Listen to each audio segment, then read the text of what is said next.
wabarakatuh. Alhamdulillah, syukurillah, la haula wala quwwata illa billah, syada la ilaha illallah wa syada anna Muhammadan abduhu wa rasuluh.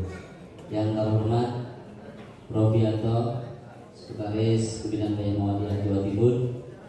Yang kami hormati pula Bapak Dr. Hidayatul MSI. Alhamdulillah kita kehadiran tamu dan narasumber yang luar biasa di siang hari ini. Patut kiranya bersyukur kepada Allah SWT karena kegiatan kita bisa berjalan dengan lancar sampai dengan siang hari ini. Kami persilahkan Prof. Yanto bisa menempati tempat duduk di depan. Nanti sekaligus mungkin bisa kami persilahkan setelah menyampaikan materi. Sebagai informasi, Prof. Yanto, kegiatan kita ini capacity building selama sehari yang diikuti oleh bukan sekitar karena data tadi sudah saya sampaikan ya. Ada 164 pimpinan harian cabang se-Kabupaten Sidoarjo, ditambah dengan 224 struktur lengkap pimpinan harian pimpinan daerah Muhammadiyah Kabupaten Sidoarjo beserta dengan ketua majelis beserta oktober beserta anggotanya. Insyaallah kegiatan kita cukup menarik siang hari ini dan maraton gitu ya, karena istirahatnya tidak lebih 20 menit, semua bersikap. Dan kekhawatiran saya Bapak Ibu tidak di Bali itu sudah terbantahkan. Tepuk tangan dan semuanya semua sudah bersiap untuk mengikuti materi demi materi, karena setelah Prof. Yanto nanti akan masih ada satu sesi untuk kita teruskan. Tentunya tidak perlu berlama-lama, kami mohon kepada Prof. Yanto bisa memberikan wejangan kepada kita semua, memberikan gagasan-gagasan yang nanti tentu kita akan teruskan. Yang di kesempatan hari ini juga ada pimpinan cabang yang luar biasa. Kepada Prof. Yanto kami silakan. Saya sambil jalan-jalan di situ boleh ya? Boleh. Supaya kalau dia ngantuk jangan nunduk ya. Izin apabila saya jalan-jalan. Baik, assalamualaikum warahmatullahi wabarakatuh. Yang sama-sama kita hormati Pak Dr. Hidayatullah, Rektor Unsida dan Wakil Ketua PWN yang membidangi pendidikan, lalu digitalisasi dan apa Pak Hidayatullah pasangan MPID ya, pendidikan dan MPID yang sama-sama kita hormati Prof. Milal kemarin bersama beliau juga dan jajaran PDN yang hadir full tim ya, dan seragamnya baru semua ini. Ya, anak saya belum diunggah. Gak enak ya.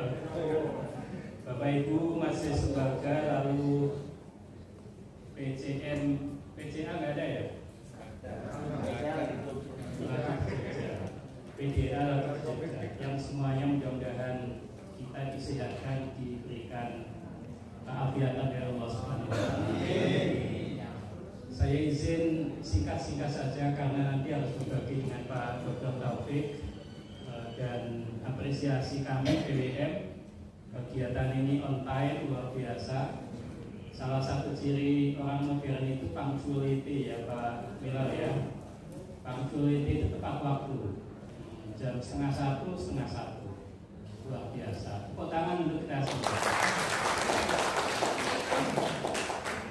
Oke Bapak Ibu, saya dikasih tema yang lumayan berat, tapi mudah-mudahan bisa dibumikan ya, diaplikasikan dalam bentuk yang lebih mudah gitu. Coba kita lihat. Dan mau ya.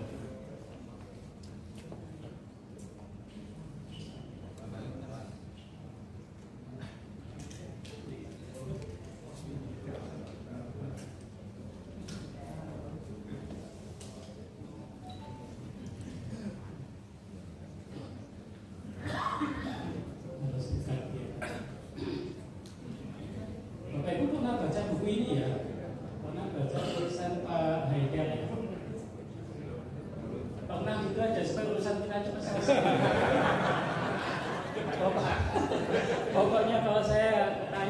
jauh nggak pernah. Masa bocor-bocor kalau.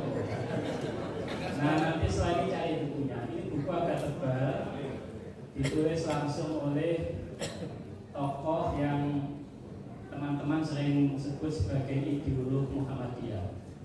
Jadi kalau ingin belajar ideologi rasanya nggak sempurna kalau tidak baca tulisan Pak Haidar, tidak baca tulisan Prof. Zainuli, Rektor Unsida yang digantikan oleh Pak Hidayatullah.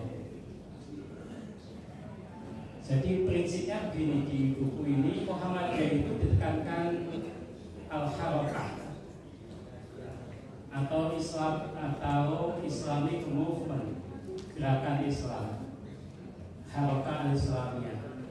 Karena Muhammadiyah itu gerakan, maka ya terus harus bergerak. Nah kami di PWM Jatim itu Bapak Ibu bersama Pak Hidayatullah ini terus menggulirkan semangat tagline, ringkasnya itu terus bergerak tanpa menunggu. Itu ya Pak Dayat ya, terus bergerak tanpa menunggu, tanpa menunggu punya uang, tanpa menunggu punya kantor, tanpa menunggu punya SK. Nah, SK penting kalau SK, karena legalitasnya nanti ditanyakan. Jadi nggak harus menunggu. Kami sekarang di prodi ini sedang merancang cita-cita besar untuk membuat rumah sakit premium. Pada kemarin ikut rapat ya, rumah sakit premium yang akan diimpikan oleh PWM Jatim itu menjadi rumah sakit internasional. Boleh berdoa, Allahumma amin ya. Bukan amin yang misalnya.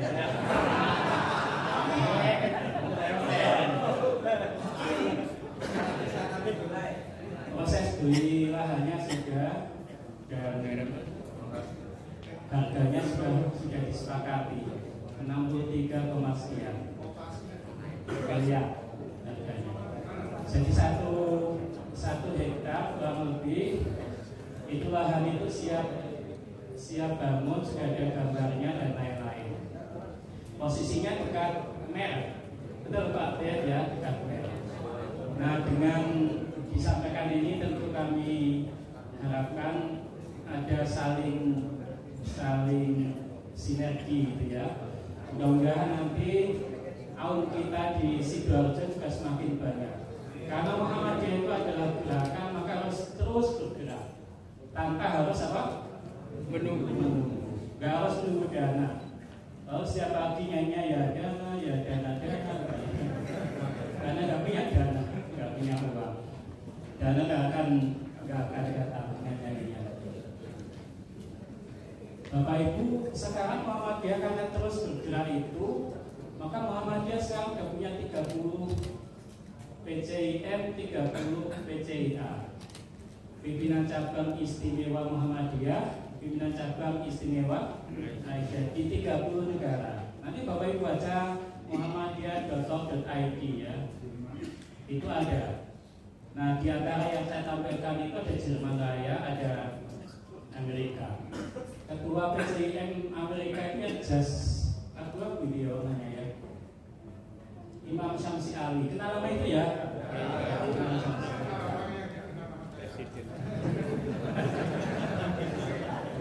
Ya, kalau orangnya kenal sama sampean nggak bahaya, kan?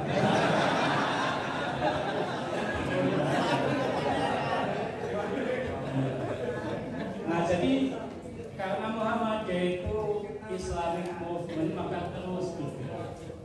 Ini kita sudah ada di 30 PCIA. Oktober kemarin PWM ada kegiatan rihlah peradaban ke Turki dan Spanyol. Kami ingin berkunjung di Turki, itu salah satu destinasinya itu silaturahim dengan PCIA. Tapi sayang kami homestay-nya itu di Istanbul, teman-teman itu di Ankara. Nah, jadi agak jauh, perjalanan kira-kira 400 km, agak jauh sehingga nggak cocok waktunya. Tapi kami bersyukur bisa bertemu dengan PCIA di Spanyol. Pertemuannya itu di masjid yang sangat bersejarah, Namanya itu Masjid Jami Cordoba. Pernah dengar nama itu ya? Mantap ini.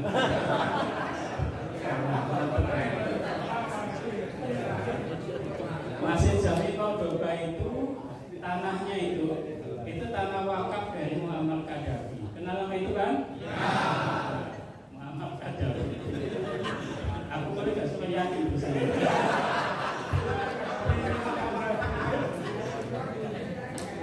Nah, ada pembelajaran yang luar biasa dari istilah peradaban itu dan kami dokumentasikan di buku judulnya Ikhlas Peradaban, Perjalanan Penuh Makna di Turki dan Spanyol.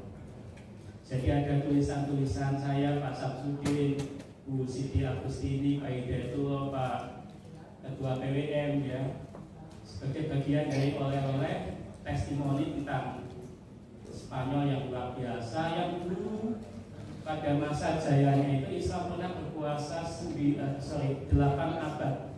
8 abad itu 800 tahun ya. Bisa membangun 1000 masjid, lalu Islam harus cabut dari Spanyol, masjid-masjid itu diubah menjadi gereja. Di antara yang sangat mengharukan itu Masjid Cordoba. Masjid yang di masa jayanya Islam itu masjid terbesar kedua setelah Masjidil Haram. Masjid itu bisa menampung 80.000 jamaah seperti Masjid An-Nur kita ini. 80.000 jamaah, jadi pelatarannya itu luar biasa. Kami jadi waktu itu masuk itu deket ya Pak Diat ya. Jadi kami baca puisi-puisinya Iqbal itu ya. Dulu di Masjid Cordoba itu kata Iqbal azan dikumandangkan. Sekarang azan itu diganti dengan lonceng gereja. Kata Iqbal di syair-syair yang ditulis di tiang-tiang Masjid Cordoba itu. Dulu di masjid ini kata Iqbal sholat itu didirikan, ditegakkan. Tapi kini orang yang mau sholat di masjid ini terusir. Bahkan yang pakai jilbab dengan saya diawasi ya Pak ya, diawasi luar biasa. Dulu di masjid ini ayat-ayat Al-Quran dilantunkan. Sekarang lantunan ayat-ayat Al-Quran itu diganti dengan nyanyian-nyanyian gereja, kata Iqbal. Jadi kalau baca syair-syairnya Iqbal itu, kalau kita masuk ke masjid itu berdinding apa ya? Merinding. Ya, ingat masa lalu Islam, lalu kemudian masa kini Islam. Nah, karena itu nanti apabila kalau ada acara kapasiti di gelombang 2 bagusnya di Madrid.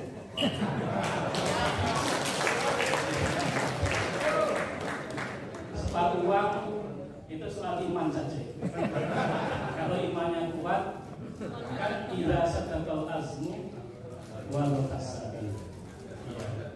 Fa idza azamta fatawakkal 'ala Allah. Bismillah. Jadi, siap Bapak Ibu? Ya. Siap semua. Tinggal nanti hubungi Pak Mufid, relasi wisata punya pengalaman. Oke, kita teruskan. Nah, Muhammadiyah itu karena gerakan, maka tentu di dalam gerakan itu ada nilai-nilai, ada ya landasan-landasan teologi, sejarah, filsafat yang ini bacaan biasa, bacaan Pak Dr. Nyong ya, yang cukup berat. Tetapi sesungguhnya ayat-ayat ini kan kita kenal dengan baik ya Bapak Ibu ya. Jadi orang Muhammad itu tidak boleh berjalan di tempat, harus terus bergerak. Kemarin kita dihebohkan dengan survei LSI DNIJA. Bapak Ibu baca ya? Ya, baca. Jadi Muhammadiyah 5 tahun yang lalu itu posisinya masih 9, sekarang turun menjadi 5,4 ya, 5,4. Orang yang mau mengidentifikasi sebagai Muhammadiyah itu hanya 5,4. Nggak tahu motivasinya apa dari DNIJA itu, metodologinya juga seperti apa nggak tahu kita. Apakah ada kaitan dengan 2024 nggak tahu ya. Tetapi ini jadi otokritik untuk kita semua. Padahal kalau kita beda raya itu yang lebih banyak mereka itu ikut Muhammadiyah atau ikut pemerintah? Ikut Muhammadiyah. Ya, di lapangan. Bahkan panitia itu suka beda itu ya. Karena nanti akan apa? Inflasi akan lebih banyak. Jadi yang lebih banyak masih bagian masih di Surabaya, Sidoarjo, masjid-masjid besar ya. Yang lebih banyak sholat tarawihnya itu 11 atau 23? 11. Yang 23 itu bisa dihitung dengan apa? Jari. Jadi mereka yang state of mind-nya itu merasa pas dengan Muhammadiyah, Islam ala Muhammadiyah. Tapi ketika ditanya tadi itu, kamu Muhammadiyah enggak punya keberanian untuk mengatakan ya saya Muhammadiyah, saya Aisyah enggak. Karena itu maka survei JNIJA itu ya kemudian mengatakan itu faktanya 5,4 tadi itu ya 5, sekian. Ada iya 5,4 antara itu sama 7 ya 5,7. Nah itu problem kita, karena itu maka nanti lembaga dakwah komunitas masih stabil penting. Bagaimana dakwah yang menggembirakan, dakwah yang menyejukkan ya. Jangan main pokoknya gitu ya. Kalau pokoknya jadi lari semua nanti. Oke. Nah ideologi itu apa? Saya kutipkan dari tulisan Pak Zen dan tulisan Pak Haidar tadi itu. Ideologi itu semacam nilai-nilai yang dipedomani, yang diyakini kebenarannya. Lalu nilai-nilai itu dijadikan sebagai prasyarat untuk mencapai tujuan. Dan semua kita ada ideologinya. Semua gerakan Islam itu pasti punya ideologi. Betul ya? Semuanya Muhammadiyah, NU.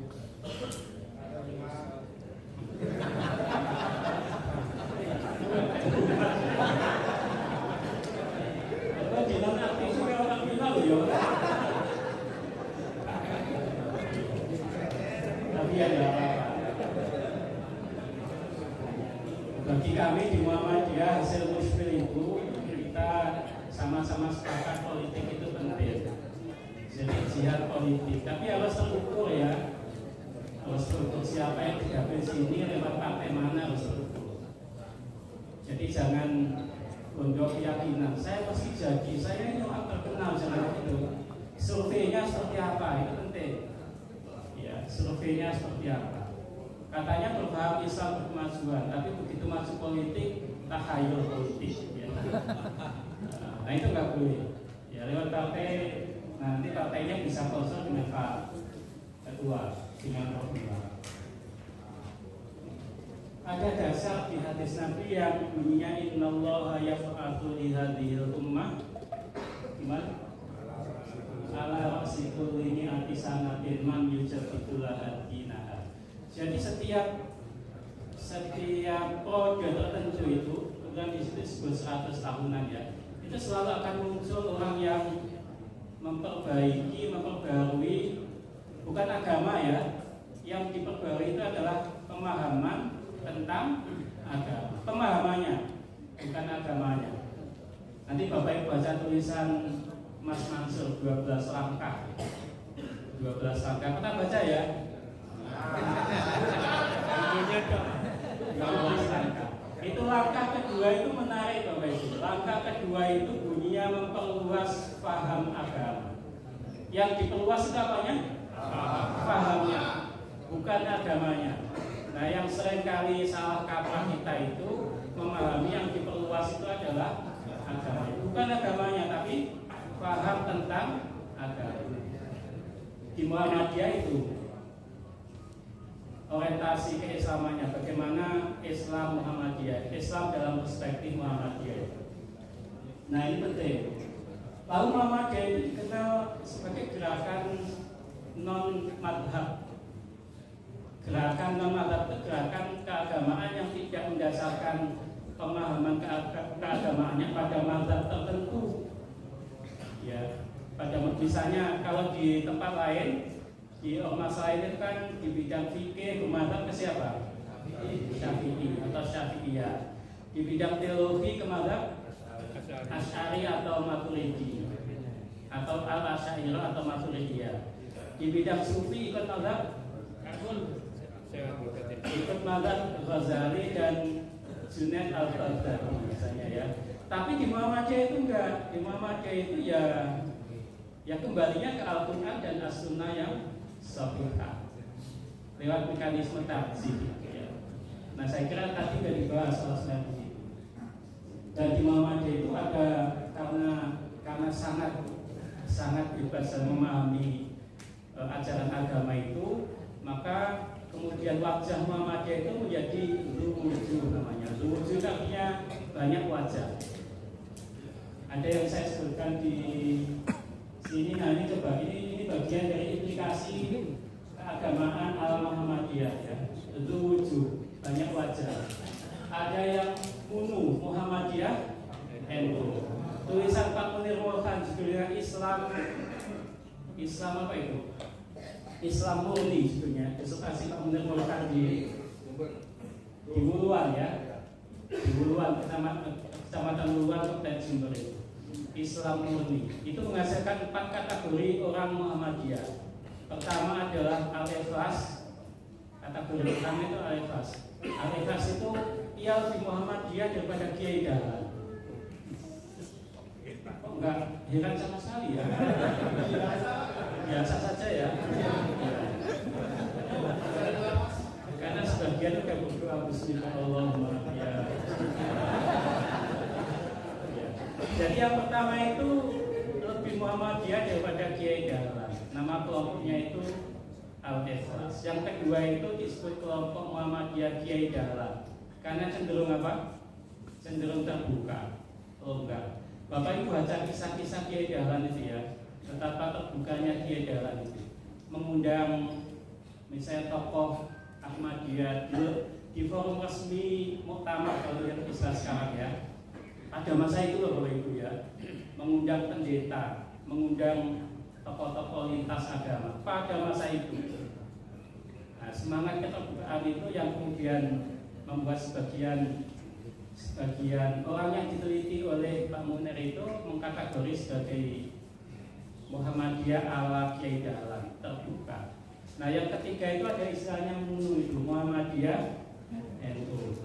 Ya Muhammadiyah, ya tahlilan. Bukan dia datang tapi jadi panitia. Saya kalau diundang itu datang. Kadang-kadang saya tanya menunya kok. Kalau menunya menarik datang ya. Kalau nggak menarik nanti dulu gitu ya Pak Mel ya. Nanti dulu, nggak buyar saja. Ada namanya Muhammadiyah Marhenis. Muhammadiyah Marhenis. Muhammadiyah tapi ya ideologi kerakyatannya itu sangat apa? Sangat kental. Ya Muhammadiyah tapi kalau sikap politik itu gabung dengan partai apa tadi?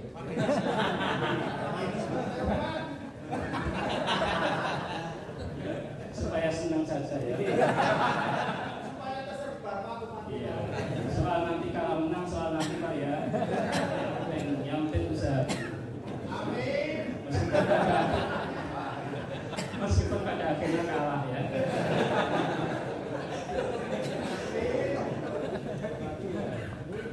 Muhammadiyah Marhenis. Pak Karno itu suka nggak suka harus diakui dia Muhammadiyah Marhenis.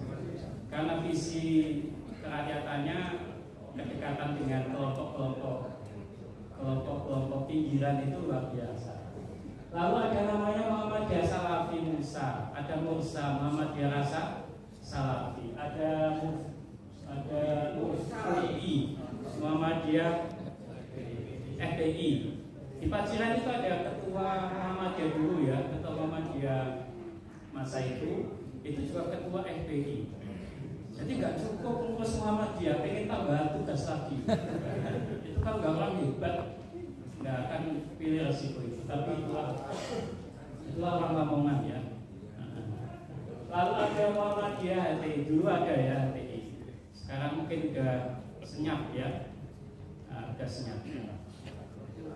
Terjadi juga konflik kepentingan di Bendaan Aun karena tadi itu orientasi keagamaannya beda-beda tadi itu.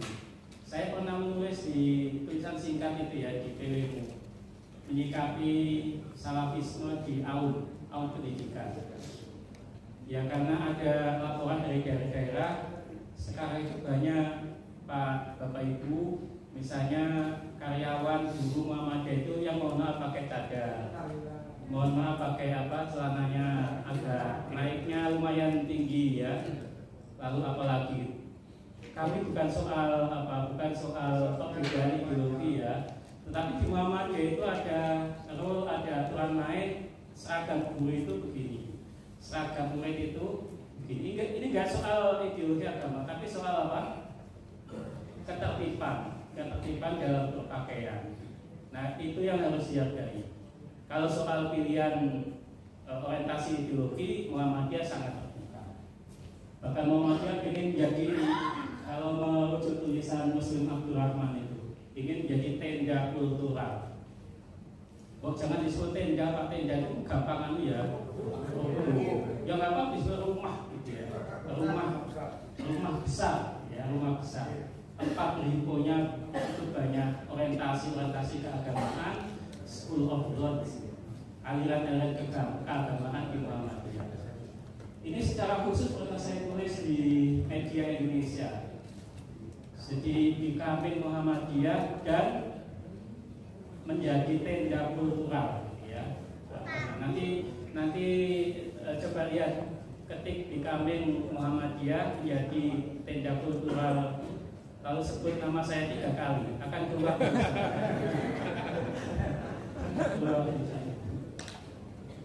Nah, kita juga punya tantangan dalam kaitan dengan mewujudkan wasatiyatul Islam.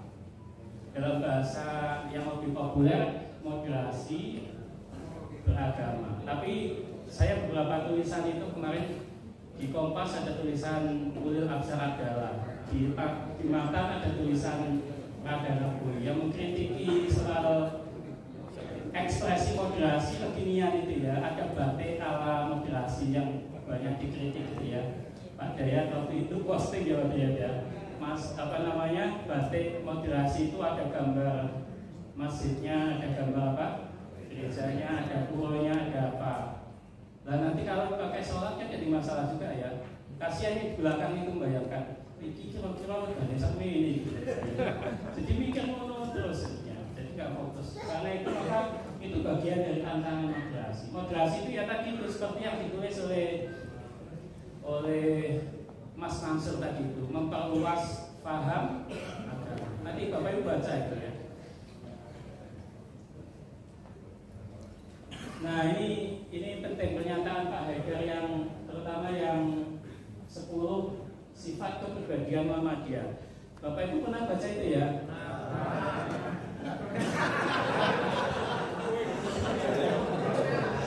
Sifat kepribadian Muhammadiyah. Usulan kita pernah ya. Nah, masa sampai ke level pimpinan nggak pernah aneh ya. Lalu yang kedua pernyataan Pak Haidar, karakter Muhammadiyah itu adalah organisasi moderat berkemajuan, modernis, moderat. Jadi maju, kemudian moderat itu menjadi satu frase yang perlu dipahami dengan baik. Kalau ini pasti Bapak Ibu sangat mengenal ya Islam berkemajuan itu. Jadi visi gerakan kita ini adalah bagaimana menginternalisasi, mempraktekkan paham Islam berkemajuan dalam banyak segi kehidupan. Tadi saya ketemu sama menemani Pak Menko PMK acara di Surabaya. Beliau mengatakan Islam berkemajuan itu pokok Islam yang tidak dermisan. Dermis itu apa saya cari? Jaluan. Enggak, jaluan itu loh. Islam. Dermis. Oh, panggilan dermis. Bahasa Inggrisnya apa? Bahasa Inggris itu dermis. Dermis itu jaluan. Jadi dermis coba nanti lihat. Jadi kata Pak Menko, karakter Islam yang difahami Muhammadiyah itu adalah Islam yang kuat. Islam yang kuat. Al-mu'minul qawi khairan wa ahabbu ilallah minal mu'minid dhaif. Iya. Jadi Islam mukmin yang kuat itu lebih baik dan lebih dicintai oleh Allah daripada mukmin yang lemah. Dan ada juga bagian dari ideologi yang ditanamkan oleh tokoh-tokoh Muhammadiyah pada awal itu, al-yadul ulya khairun min al-yadis sufla. Tangan di atas itu lebih baik tangan yang di bawah. Jadi kalau simpelnya Islam kemajuan itu Islam yang maju, Islam yang kuat, Islam yang bersendikan ilmu. Karena itu bagi Muhammadiyah memahami sumu liruyati wahtiru liruyati itu ya tidak dipahami sekedar melihat dengan apa? Dengan mata. Ya, tidak sekedar itu. Tapi dipahami ru'yat itu adalah melihat dengan ilmu. Dan hadis itu dalam pandangan Muhammadiyah itu bukan hadis yang berdiri sendiri. Tapi ada hadis lain yang mengatakan inna ummatun ummiyatun la naktubu wa la nahsubu. Kami ini adalah umat yang ummi, kami tidak terampil menulis, kami tidak terampil berhitung. Karena itu ru'yat pada masa Nabi itu ya melihat langsung apa? Bulan. Dan dalam konteks sekarang tentu ada pergeseran makna. Ru'yat dari sekedar melihat dengan mata telanjang, lalu berkembang melihat dengan alat, lalu kemudian melihat dengan ilmu. Saya bayangkan suatu saat itu Menteri Agamanya itu biar ibu-ibu saja, karena biasa datang bulan ya. Sehingga soal bulan itu kapan datang, kapan itu sudah selesai ya. Iya Bu ya. Iya jadi ini. Yang muda itu Pak. Yang muda ya. Coba tak kayak. Kalau Bapak lihat ibunya datang bulan kan gampangnya dijemur apa gitu ya. Kalau yang dijemur itu alat-alat sholat alamat pray gitu ya. Ngomongnya jadi terus gitu ya.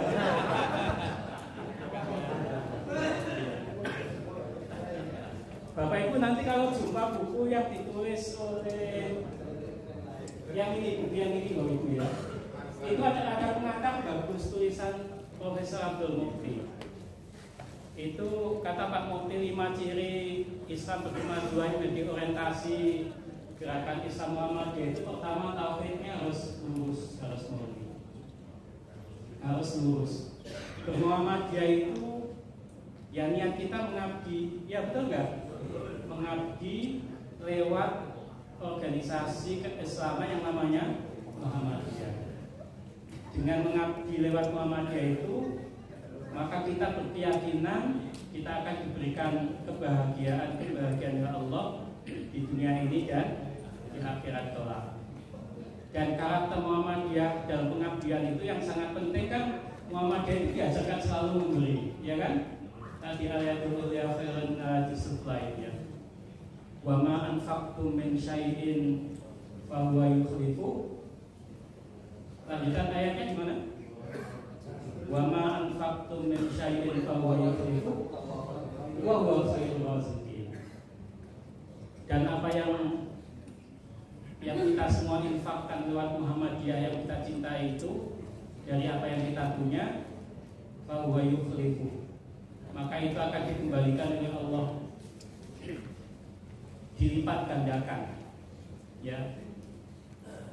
Wa huwa khairur raziqin, dan Allah itu adalah sebaik-baik pemberi rezeki. Lalu kemudian memahami Al-Quran dan As-Sunnah secara mendalam. Ini pelajaran Kiai Dahlan kan dulu begitu ya Bapak Ibu ya. Ketika Kiai Dahlan nanya ke santrinya, kamu sudah amalkan atau belum surat Al-Ma'un? Lalu kemudian santrinya mengatakan, sudah Kiai. Coba cerita bagaimana kamu mengamalkan Al-Ma'un itu. Sudah, saya baca setiap apa? Sholat, saya hafal dengan baik. Lalu Kiai Dahlan mengatakan, bukan begitu cara memahami Al-Quran, terutama surat Al-Ma'un itu. Lalu Kiai Dahlan ngajak santrinya itu ke rumah Kiai Dahlan. Lalu kemudian ambil beras, ambil sabun, ambil macam-macam. Lalu diajak membagi-bagikan ke mereka yang membutuhkan. Inilah al-ma'un, kata Kiai Jawa. Dan dari situlah kemudian dulu Pak Den itu mengenalkan apa yang disebut dengan the theology of al-ma'unism, teologi tolong menolong. Iya betul Bapak Ibu. Tambah banyak deh. Ya betul ya. Saya kira kita semua sedang mencari slide yang bunyinya terima kasih ya. Supaya cepat saya naik lagi. Slide-nya saya udah tinggalkan ke Pak Sekretaris, nanti biar di-share aja. Jangan mengamalkan apa yang disebut oleh Soekarno dengan istilah di judul beliau. Judul buku beliau judulnya Islam Sontoloyo. Kata Sontoloyo itu kalau Bapak Ibu lihat di Google, artinya apa? Sontoloyo. Sontoloyo itu artinya orang yang tidak pernah tuntas dalam bekerja. Itu Sontoloyo. Karena itu misalnya begini, kalau ada satu cabang, hari ini cabang itu punya 14 ranting. Lalu di cabang itu ada 20 desa misalnya. Kalau 2027 nanti itu masih tetap 14 ranting, itu namanya cabang. Nah, itu namanya cabang Sontoloyo. Kalau PDN saya nggak berani sedang berada. Kalau PBN juga kami juga terus berikhtiar. Jadi jangan Sontoloyo. Artinya apa? Artinya semua yang kita canangkan itu menjadi penting untuk kita lakukan. Ya.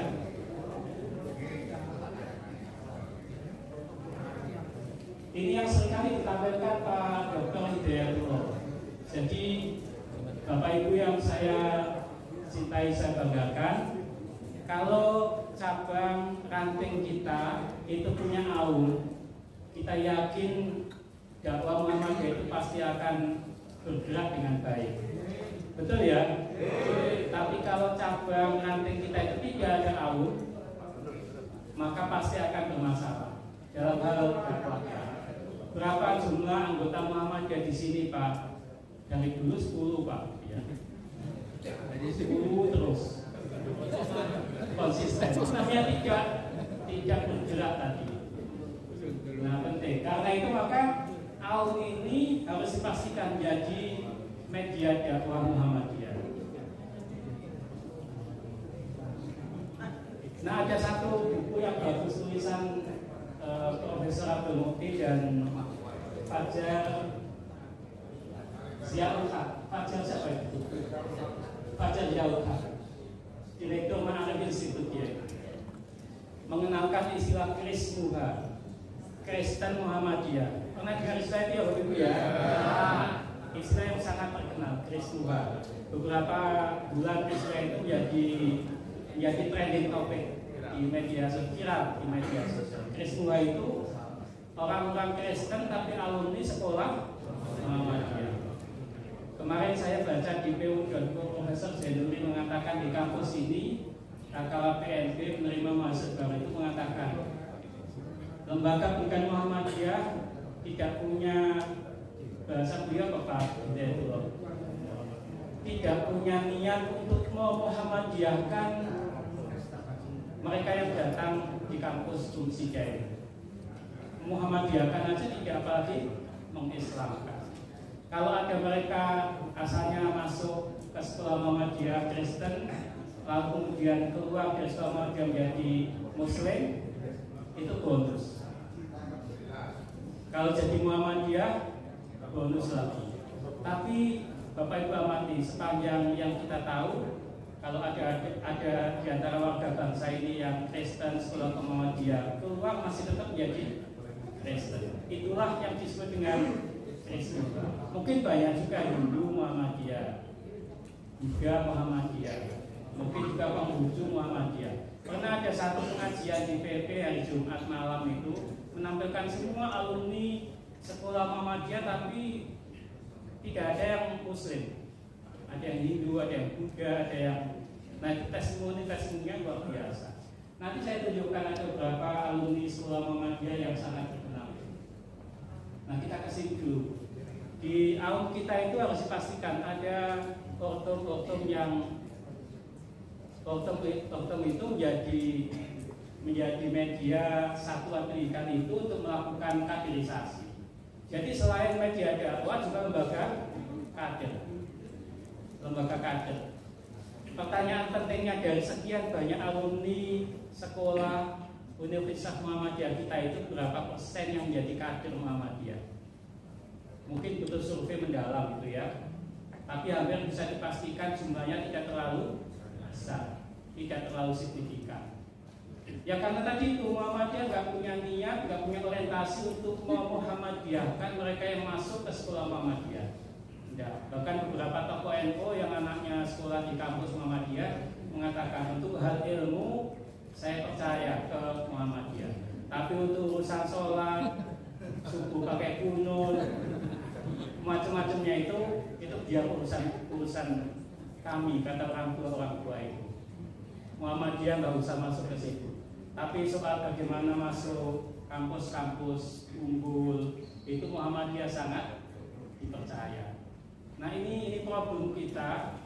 Karena apa? Karena yang datang ke sekolah kita itu lebih besar non Muhammadiyah atau orang Muhammadiyah? Non Muhammadiyah. Yakin saya. Mungkin Pak Hidayat punya data yang Muhammadiyah korupsinya itu ada 20% kan dia? Muhammadiyah. Ya. Nggak ada 20%. Dari 2.400 kemarin yang diresmikan menjadi mahasiswa korupsinya, nggak ada 20%. Itu artinya Muhammadiyah kita itu sesungguhnya Bapak Ibu itu sangat dipercaya. Kalau urusan pendidikan itu publik itu percaya itu urusan Muhammadiyah. Karena itu ya kepercayaan itu harus dijaga. Kalau nggak bisa semuanya itu ya ada 10%-nya jadi kader gitu ya. Tapi harus serius. Di sekolah Pak Zainul berapa persen yang jadi kader Pak Zainul? Banyak ya. Banyak itu jawaban nggak jelas.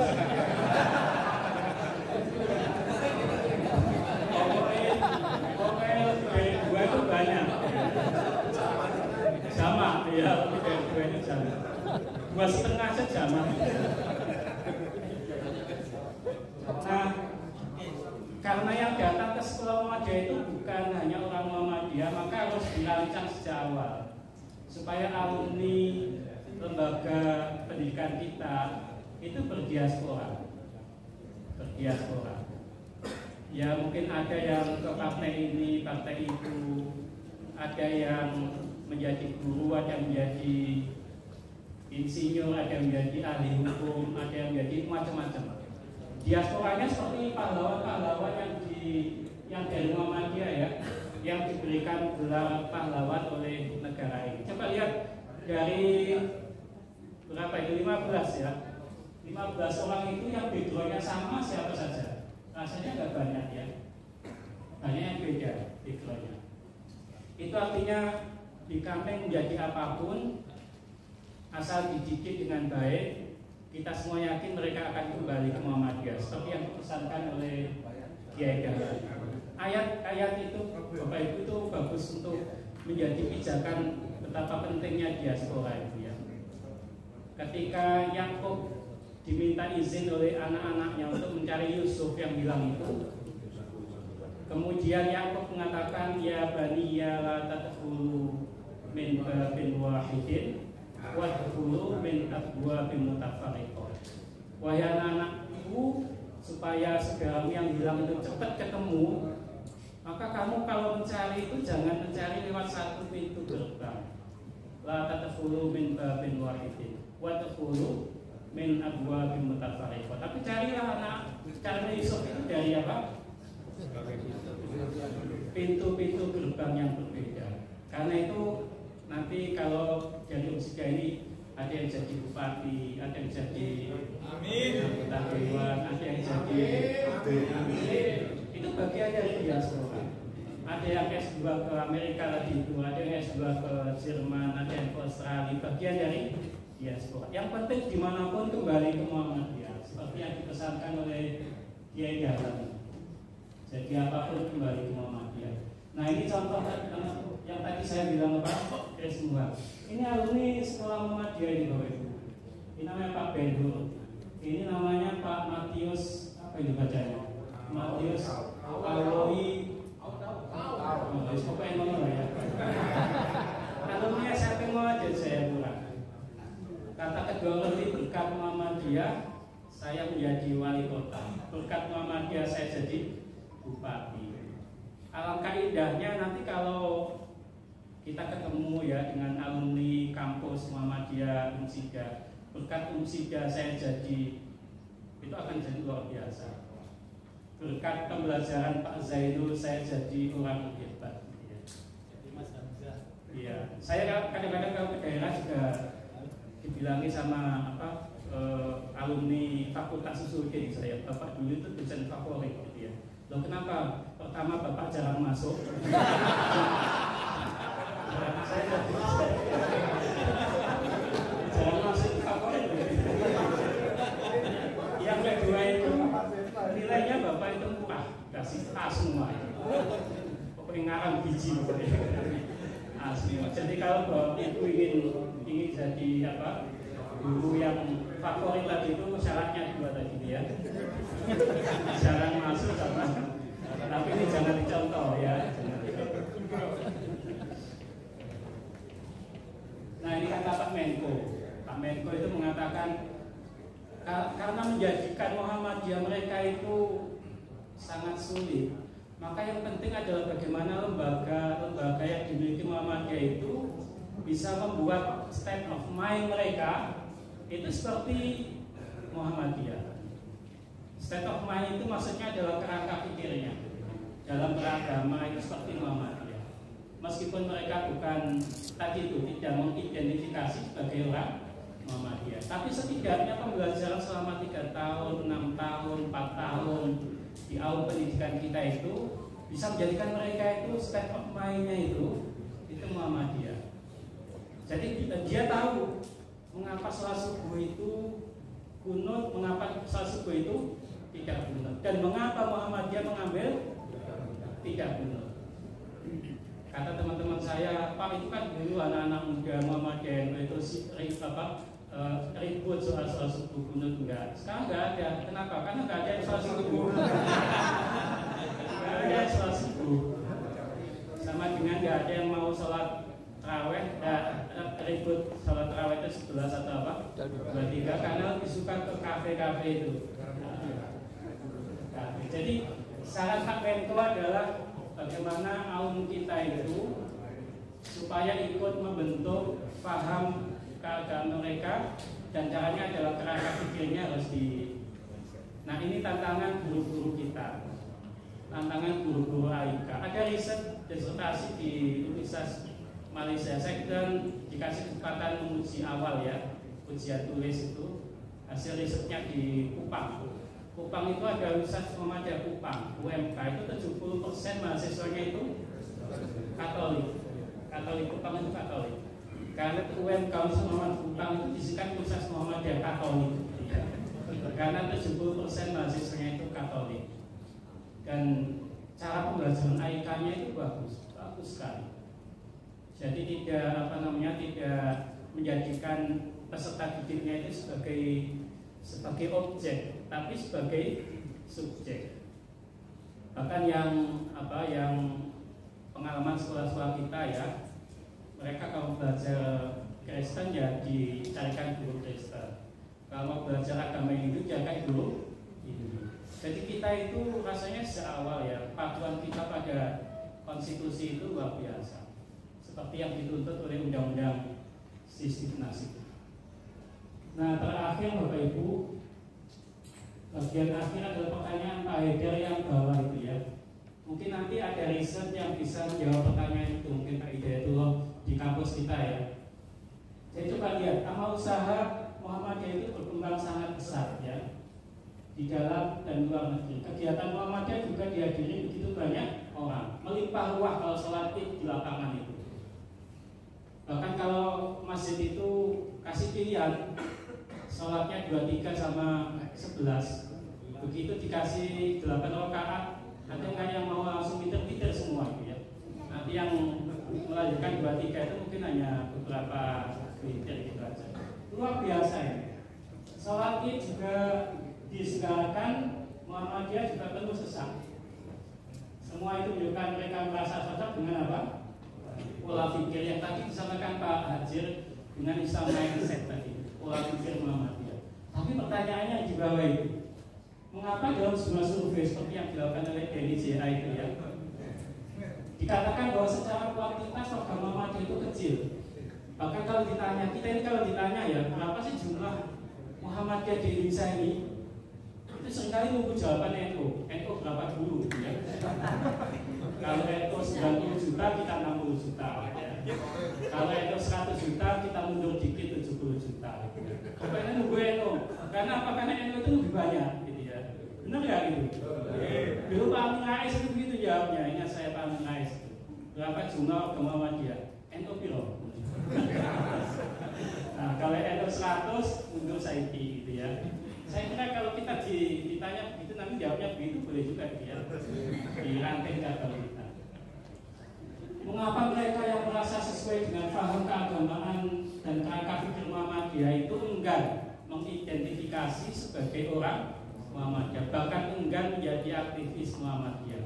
Padahal mereka itu rajin di akad pagi Muhammadiyah, rajin sholat taraweh di masjid-masjid Muhammadiyah. Kalau perbedaan Idul Fitri mereka itu pasti setuju karena nggak kuat puasa, atau karena yang lain nggak tahu. Tapi ketika ditanya awakmu Muhammadiyah atau enggak, mereka itu ambil posisi apa? Aman. Dulu ketika Pak Muhajir jadi menteri itu, ingat saya, itu buahnya yang tiba-tiba ngurus apa? NDN, ngurus FD. Apalagi waktu Pak Bambang ya, Pak Bambang Studio. Pak Bambang itu kalau rapat itu ceritakan kawan di anggota BAN yang mantan eselon 1 eselon 2 itu. Kata Pak Bambang, wong sing maju pikirannya itu sholat itu ya jamak kosong. Jadi gak ada yang berani sholat kalau waktu adzan, gak ada berani berdiri sholat. Pokoknya jamak kosong. Selama Pak Bambang berarti. Begitu masuk Pak Nuh, kelihatan semua yang tadinya dekat Pak Bambang kemudian ke Pak Nuh. Jadi kadang-kadang itu untuk menggerakkan warga Muhammadiyah supaya banyak itu butuh birokrasi, butuh pendekatan politik. Ini testimoni saja Bapak Ibu. Kenal betul ini Bapak Ibu ya? Ya. Ini orang Korong atau orang? Ini orang Surah.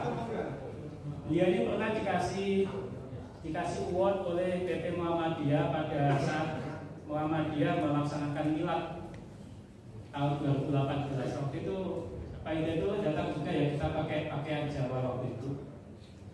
Mejo Nakamura ini hadir dengan istrinya, dikasih award karena dia ini menghabiskan lebih dari separuh usianya itu, sekarang masih hidup sekarang beliau, itu untuk meneliti tentang Muhammadiyah. Hampir setiap muktamar beliau datang. Mejo Nakamura. Testimoninya sangat positif. Muhammadiyah tidak diragukan lagi sebagai organisasi Islam yang paling berjasa membangun masyarakat Islam yang maju di Indonesia. Sebagai insider Muhammadiyah, rasanya testimoni ini melegakan, ya kan? Sangat positif. Jangan dilihat orangnya, lihat testimoninya ya. Ini Robert W. Hefner yang menulis Muslim Tengger atau Islam Tengger itu ya. Ini buku lain. Itu mengatakan Muhammadiyah merupakan kunci karenanya Indonesia menjadi satu-satunya negara yang berhasil menjalankan amal sosial dan amal agamis yang boleh diamati sebagai model untuk seluruh dunia, tidak untuk organisasi Muslim saja, tapi juga orang lain di negara-negara lain. Nah, kalimat terakhir ini patut dijadikan quote ini ya. Muhammadiyah merupakan organisasi masyarakat ormas agama tersukses di dunia. Tadi yang ada gambar Amerika tadi itu Muhammadiyah diakui sebagai satu-satunya organisasi secara ofisial ya, secara resmi di Amerika, organisasi keagamaan Islam. Itu kodenya Pak Imam Samsi Ali tadi. Nah ini kalau foto ini tahu ya? Tahu. Ya, ini Cak Nur ya. Ini gurunya Pak Profesor Nur. Muhammadiyah merupakan organisasi Islam modern yang terbesar di dunia, lebih besar dari organisasi Islam manapun di dunia Islam. Sangat positif loh itu ya. Dilihat dari kelembagaan, Muhammadiyah sangat menekankan lebih dari organisasi Islam dimanapun dan kapanpun. Muhammadiyah sebagai bagian cerita sukses di kalangan organisasi Islam tidak hanya secara nasional melainkan juga internasional. Bapak Ibu jawab, di Muhammadiyah itu yang kaya organisasinya atau pengurusnya? Organisasinya. Betul. Di Muhammadiyah itu yang kaya itu adalah organisasinya. Sementara pengurusnya itu sangat bersahaja. Nanti Bapak Ibu baca tulisan Hajrianto yaitu hari orang-orang bersahaja di Muhammadiyah. Itu luar biasa, bagus buku itu. Untuk ngaji apa? Ngaji pimpinan cabang, pimpinan ranting ya. Dan betul yang dimukat Pak Haji itu, orang-orang Muhammadiyah itu bersahaja. Meskipun kaya tapi bersahaja. Kami di PWM itu punya mobil Alphard 1 ya Pak Dayat ya, Umsida juga punya. Tapi mobilnya Pak Rektor, mobil sendiri itu paling bukan Alphard tapi Alpha-TH ya. Mungkin ya Xenia, Avanza gitu ya. Itulah orang Muhammadiyah. Ada mimpin ormas besar, mimpin kaum besar tapi hidupnya sangat bersahaja. Dan rasanya itu harus dipertahankan sampai kapanpun ya. Nah, slide terakhir yang kita cari itu ini loh ya.